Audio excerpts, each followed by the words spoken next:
देखिए, हम लोग को कोई जानकारी नहीं थी और हम लोग कल गांव चलो अभियान के अंतर्गत अध्यक्ष जी के कहने पे हम लोग कार्यक्रम में थे।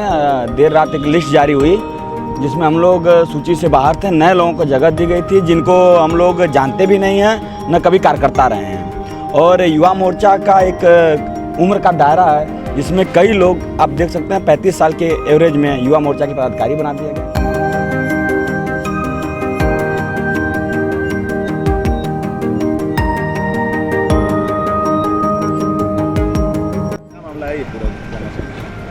देखिए, हम लोग को कोई जानकारी नहीं थी और हम लोग कल गांव चलो अभियान के अंतर्गत अध्यक्ष जी के कहने पे हम लोग कार्यक्रम में थे।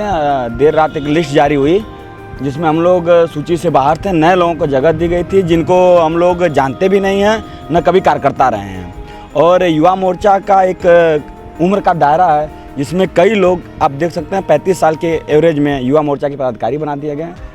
लेकिन अभी तक अध्यक्ष जी से हम लोगों ने बात की है। इस बात को उन्होंने कहा कि हमारी तरफ से ऐसा कुछ भी नहीं है, आप लोग काम करते रहिए, आप ही लोग हम लोग के दायित्ववान कार्यकर्ता हैं। अच्छा, जिस तरीके से लगती है कि जो जिम्मेदार लोग हैं उनकी बिना अनुमति किस तरीके से जारी करना, ये कहाँ तक जाएगा? नहीं, हम लोगों ने भी अपील की है कि इस तरह की चीज़ें वायरल ना की जाए, ये गलत है। आपसी मतभेद कोई हो सकता है तो हम लोग बैठ करके आपस में सुलझाने का काम करेंगे।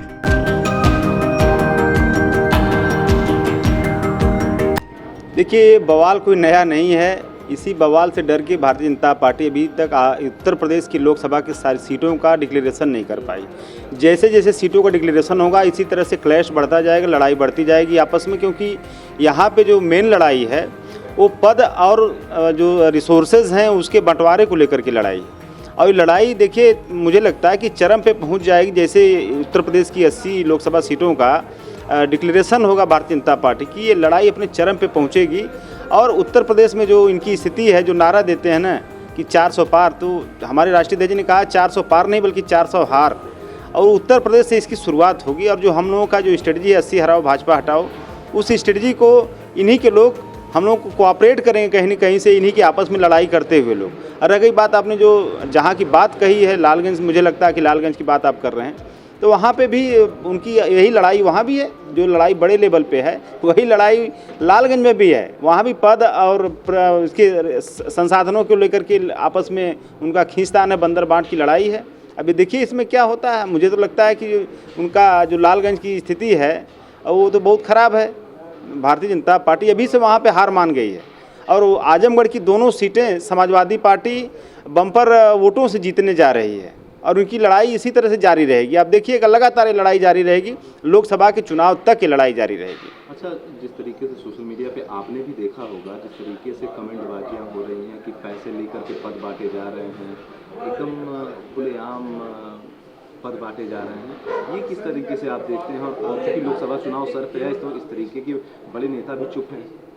देखिए, ये सब मैंने पहले ही बताया कि इस तरह की चीज़ें जो हो रही हैं भारतीय जनता पार्टी में, तो ये तो सब आप लोग भी देख रहे हैं, हम लोग भी देख रहे हैं। ये सारी चीज़ें इसीलिए हो रही हैं। आपको पता है शायद कि इस भारतीय जनता पार्टी एक ऐसी पार्टी जिसमें 3-3 सांसदों ने अपना टिकट वापस कर दिया, क्योंकि ये डूबती जहाज होती जा रही है और डूबते जहाज से चूहे निकल के भागते हैं।